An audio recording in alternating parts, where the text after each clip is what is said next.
सामान्य साथियों, जय श्री राम, जय भारत राष्ट्र महान। रामचरित मानस मीमांसा की आज की राष्ट्र प्रेम पौरस प्रेरक प्रसंगावली में हम चर्चा करेंगे कि श्री रामचरित मानस की एक चौपाई के पुण्य प्रताप ने कैसे किया विदेशी आक्रांताओं के एक दल का सर्वनाश। सामान्य साथियों, ये प्रकरण बड़ा अद्भुत, आश्चर्यजनक और अकल्पनीय है। आशा है कि इस पूरे संवाद यात्रा में आपकी सहभागिता प्राप्त होगी। हुआ ये था, एक बार गोस्वामी तुलसीदास जी अपने अभिन्न मित्र मेघा भगत और श्री कैलाशनाथ जी तथा अन्य शिष्यों और साथियों के साथ कैलाश मानसरोवर की यात्रा गए।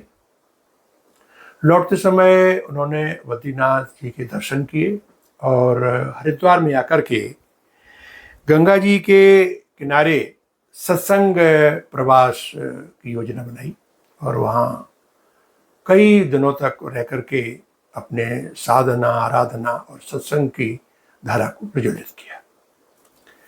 उन्हीं दिनों वृंदावन से कुछ भक्त आए हुए थे।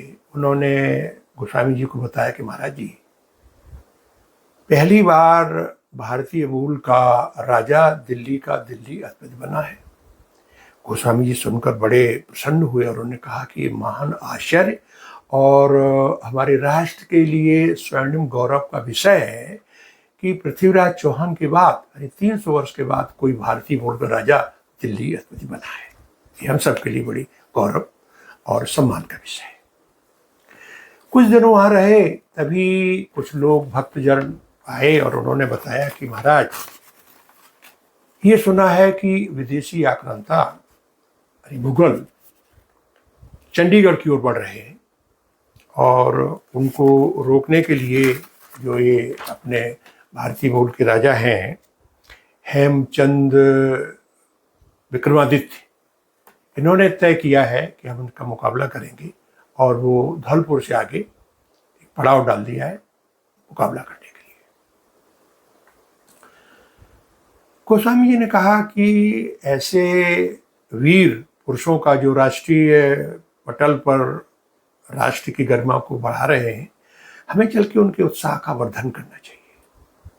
ये कहा तो उनके मित्र जो मेघा भगत थे वो बोले, अरे महाराज, वहाँ जाएंगे विपत्ति आ सकती है, युद्ध हो सकता है। ये बात कर ही रहे थे, तब तक जो उनके और मित्र थे कैलाशनाथ जी, वो तहस में आके बोल गए, तो क्या होगा? अरे युद्ध होगा तो हम भी देख लेंगे।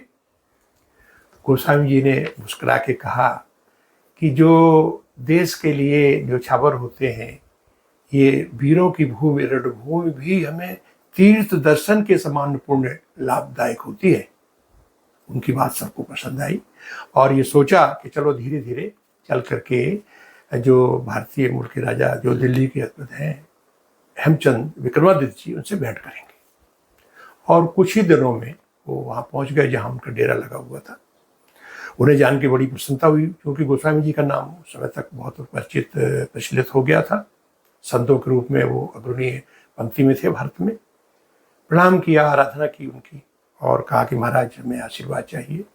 उन्होंने कहा कि आप जो कर रहे हैं राष्ट्र में बहुत अच्छा कर रहे हैं और इसीलिए मैं आया हूँ कि आपको आशीर्वाद दूँ, और मैं मानस की एक चौपाई आपको बता रहा हूँ, इसका आप पारायण करें तो शत्रुओं का विनाश होगा। दुर्भाग्य से कहें या देव योग से, उसी रात जहाँ वो इनका पड़ाव था, गोस्वामी जी को भी वहीं रुकवा दिया। गोस्वामी जी जो साधना करते तो 12 बजे उन्होंने देखा कि बहुत बड़ी मसाले उसी तरफ आ रही हैं और उन्हें लगा कि ये इतनी बड़ी संख्या में तो कोई सेना का ही टुकड़ी या सेना का दल ही आ सकता है। वो उनकी आशंका जब उन्हें हुई तो उन्होंने तुरंत जो है अपने मित्रों को जगाया और बड़े उच्च स्वर में उस रामचरितमानस की चौपाई का उच्चारण करने लगे। इससे जो राजा थे हेमचंद जी विक्रमादित्य, वो भी जाग गए और उन्होंने जब, चूँकि स्वामी जी जो जिस चौपाई का उच्चारण कर रहे थे उनको भी बताई थी, उन्होंने उसका भी बहुत जोर से उच्चारण किया और सेना भी जग गई, जग करके तैयार हो गए। और गोस्वामी जी ने कहा कि लगता है कोई विदेशी जो आ रहे हैं आक्रांता, इनका दल अटैक करने हमें दूर से दिखाई दिया। तो उनका एक हाथी था, उसका नाम पवन था, उन्होंने तुरंत तैयार किया, चढ़े तो कहा कि हाँ महाराज आप सही कह रहे हैं, ये आ रही इस तरफ से टुकड़ी। तो उन्होंने उस चौपाई का पुरजोर से उच्चारण किया और टूट पड़े। तो भारी संख्या में मुगलों की सेना थी, लेकिन मैं कहें प्रभु की कृपा थी, इस चौपाई का पुण्य प्रताप था कि इन्होंने तहस नहस कर दिया, पराजित हो गए और भाग गए। सामान्य साथियों, ये चौपाई हम आपको बताने जा रहे हैं, ये बालकांड के दोहा नंबर 197 की 8वीं चौपाई है। आप निजी तौर पर भी अपनी शत्रुता निवारण के लिए भी इसका प्रयोग कर सकते हैं।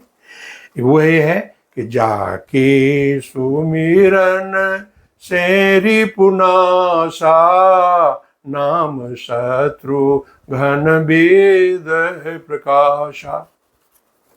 सामान्य साथियों, वर्तमान परिप्रेक्ष्य में हमारी वीर सेना की मनोबल के मैं कहूँ प्रोत्साहन के लिए, उनकी आभा के विकास के लिए और उनके उज्जवल भविष्य के लिए तथा राष्ट्र की समृद्धता और संप्रभुता की वृद्धि के लिए हम इस चौपाई का राष्ट्र हित में पारायण भी कर सकते हैं अपनी श्रद्धा और सामर्थ्य के अनुसार।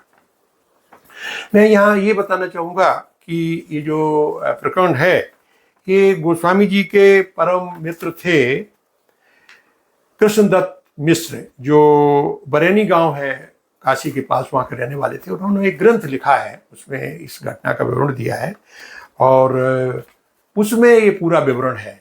ये मुझे बताया हिंदी के अधीत आचार्य मानस मर्मज्ञ साकेत वासी डॉक्टर सभापति मिश्रा जी ने मुझे बताया था।